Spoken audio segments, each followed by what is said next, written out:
नाम और धर्म पूछकर गोली मारी गई है मुझे। हाँ, तो वही तो स्पष्ट हो गया है कि ये हमारे विरुद्ध कार्य किया जा रहा है। सबसे समस्या ये है कि जब हमारे घर में हमने चौकीदार रखा हुआ है और हम कहीं चले गए, हमारे घर में कोई घटना होती है तो हम सबसे पहले किसको पकड़ेंगे? सबसे पहले तो चौकीदार को पकड़ेंगे ना, कि तुम कहाँ थे, क्यों ये घटना हो गई तुम्हारे रहते हुए, किस लिए तुमको रखा था। लेकिन यहाँ नहीं ऐसा हो रहा है। यहाँ जो है कहते तो हैं कि हम चौकीदार हैं, लेकिन चौकीदारी अगर की गई होती, हाँ चौकीदार अगर अपने काम में पक्का होता है तो उसके ऊपर आक्रमण करके उसको कोई मार दे, लेकिन फिर कहा जाता है कि इस चौकीदार ने अपना निभाया। यहाँ तो कुछ पता ही नहीं है, कोई लड़ा ही नहीं उनसे, किसी ने उनको रोकने की कोशिश ही कहीं नहीं की। वो आए, घटना की, आराम से चले गए, कहीं पर उनको कोई बाधा नहीं है। कहाँ है चौकीदार? और चौकीदार के बारे में चर्चा ही नहीं हो रही है। अब कह रहे हैं हम उनको सबक सिखा देंगे, हम ये कर देंगे, हम वो कर देंगे। पाकिस्तान की धरती से आए थे। अरे भाई, पाकिस्तान की धरती से आए थे, इतनी जल्दी कैसे पता चल गया आपको? और अगर इतनी जल्दी आपको पता चल जाता है तो घटना के पहले क्यों नहीं पता चल गया?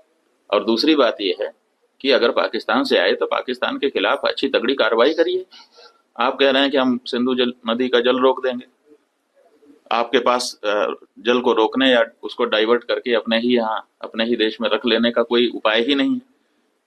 हमने विशेषज्ञों से पूछा कि अगर हम सिंधु नदी का जल पाकिस्तान में जाने से रोकना चाहते हैं तो हमारे पास क्या व्यवस्था है। उन्होंने कहा हमारे पास कोई व्यवस्था नहीं है। अगर हम आज से शुरू करें कि ऐसी व्यवस्था हम बना ले तो पैसा कितना लगेगा वो तो अभी पूछिए ही मत। अगर पैसा पर्याप्त दे दिया जाए, पैसे के कारण एक दिन भी काम ना रुके, तब भी 20 साल लगेगा, तब हम सिंधु नदी का जल रोक पाएंगे।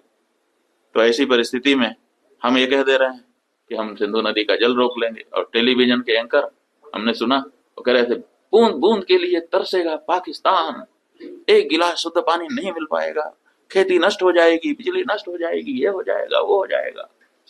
गजब बता रहे थे, ऐसा लग रहा था कि जैसे प्यास तो लग ही गई पाकिस्तान को। और इधर विशेषज्ञ बता रहे हैं कि हमारे पास पानी को रोक लेने का कोई उपाय ही नहीं है। तो ये जो बातें हैं ये समझ से बाहर है। हमारा ये कहना है कि घटना बहुत बड़ी हुई है, इससे बहुत सारी शिक्षा समझ लेने की आवश्यकता है, सबक लेने की आवश्यकता है। और सबसे पहले जिन लोगों से ये चूक हुई है उनको चिन्हित करने की आवश्यकता है और उनको दंडित करने की आवश्यकता है। उसके बाद अगर कोई बाहरी है तो उसके ऊपर भी प्रहार करना चाहिए। आप लोग पाकिस्तान पाकिस्तान कह रहे हो, पता नहीं कौन सी जांच एजेंसी है आपकी कि आप लोग जांच कर लेते हो और तुरंत कह देते हो पाकिस्तान। पाकिस्तान की बॉर्डर से ये जो जगह है ना, सैकड़ों किलोमीटर दूर है। सैकड़ों किलोमीटर इतने बड़े बड़े हथियार लेकर के इतने सारे लोग कैसे चले आते हैं और फिर कैसे घटना करते हैं और कैसे चले जाते हैं, इसका जवाब आप लोगों में से कोई नहीं दे रहा है। सब लोग कह रहे हैं पाकिस्तान। पाकिस्तान अगर ये करता तो इसका मतलब है कि वहां ना तो कोई पुलिस है, ना तो कोई होमगार्ड है, ना तो कोई मिलिट्री है, ना तो आपका कोई इंटेलिजेंस है, कुछ है ही नहीं है। कि आराम से हाथ झुलाते आते हैं, आराम से घटना करते हैं, आराम से चले जाते हैं, और आप देखते रहते हो कि ये पाकिस्तान से आए हैं। गजब। जब देखते रहते हो तो पता क्यों नहीं करते हो, तो करते क्यों नहीं? तो ये जो कह देना कि पाकिस्तान, हो सकता है पाकिस्तान, लेकिन अभी आपने कौन सी जांच की कि पाकिस्तान कह दे रहे हैं, हम नहीं जानते। और जब तक हम जांच करके निष्कर्ष रूप में कोई निर्णय ना हो तब तक किसी का भी नाम लेना हम उचित नहीं समझते। हम तो समझते हैं पहले अपने वाले को तो पकड़ो। किसने आंखें बंद कर रखी थी उनके आते समय? किसने आंखें बंद कर रखी थी उनके घटना करते समय? और किसने आंखें बंद कर रखी थी उनके जाते समय? क्यों नहीं देख पाया? उसके बारे में आप लोग चर्चा लेकिन नहीं करोगे, हम जानते हैं क्यों। क्योंकि यही हमारी नियति है कि जो असली दोषी है हमारे घर का, हम उसको पकड़ने की बात ही नहीं करेंगे और अपना पूरा पराक्रम हम दूसरों पर दिखाएंगे कि हम ये कर देंगे, हम वो कर देंगे, और करेंगे भी कुछ नहीं। पुलवामा में अटैक हुआ था, जितने लोग यहाँ मारे गए उससे ज्यादा मारे गए थे, और ये आम नागरिक थे, और वो प्रशिक्षित हमारे मिलिट्री मैन थे। उनके ऊपर कितना हमने पैसा लगाया था, कितना उनको प्रशिक्षण दिया था, वो मारे गए। आज तक उसके बारे में कुछ हुआ? आपने एक दिन एयर स्ट्राइक कर दी और आप बहुत बड़े वीर बन गए। आपने क्यों उसी समय सबक लेकर के उसी समय ऐसा जवाब क्यों नहीं दिया कि लंबे समय तक इस तरह की वारदात करने के बारे में वो लोग सोच करके कांप जाएं। ये तो नहीं हो सका ना आपसे। सरकार ने जो निर्णय लिए हैं गुरुदेव, वो कैसे देखते हैं आप? हमने बता दिया, ये सब निर्णय केवल जनता के आक्रोश को तत्काल रूप से ठंडा करने के लिए हैं। इनका कोई भी भविष्य परिणाम निकल करके आने वाला दिखाई नहीं दे रहा है। भाई सवाल ये है कि सामान खरीदने में तो आप स्वतंत्र हो ना। किससे हमको सामान खरीदना है ये क्रेता तय करता है, विक्रेता नहीं तय करता। वो तो बेचारा दुकान खोल के बैठा रहता है। तो आप तय कर लीजिए कि आपको किससे खरीदना है, क्या दिक्कत है।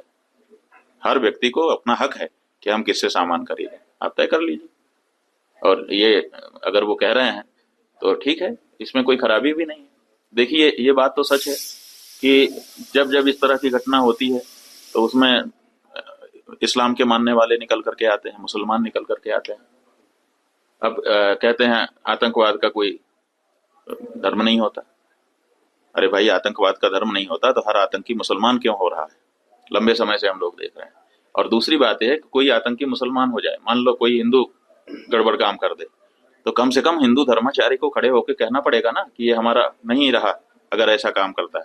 लेकिन इतने सारे लोग अभी तक निकल करके आ गए जो इस तरह की घटना कर रहे हैं, लेकिन कभी भी मुस्लिम धर्माचार्यों ने खड़े होकर के ये नहीं कहा कि ये हमारे नहीं हो सकते क्योंकि हमारा धर्म ये नहीं सिखाता। ऐसा अभी तक किसी बड़े धर्माचार्य ने कहा? नहीं कहते हैं। वो अभी तो एक मौलवी हैं जो कुरान के आलिम माने जाते हैं, उनका वीडियो हम लोगों ने देखा। वो कह रहे हैं कि आपकी नज़र से ये घटना जो है क्रूर हो सकती है, गलत हो सकती है। इस्लाम की नज़र से तो ये बहुत बड़ा अच्छा पुण्य कार्य है क्योंकि उन्होंने काफिरों को मार दिए। तो जब इस्लाम इस तरह की शिक्षा दे रहा है, इस तरह की शिक्षा देने वाले धर्म को हम क्यों अपने देश में प्रमोट कर रहे हैं? जो हमको मारने की शिक्षा दे रहा है हम उसको कह रहे हैं कि स्वागत है। ये कैसा हमारा व्यवहार है? और अगर हमको मारने की जिसने शपथ ले रखी है, जिसके धर्म में ये बात कही गई है कि उसको देखो तो मार दो, उसको हम अपने देश में रहने दे रहे हैं और उसके बारे में अच्छा व्यवहार रख रहे हैं, तो उसका फल कौन भोगेगा? हम ही को भोगना पड़ेगा।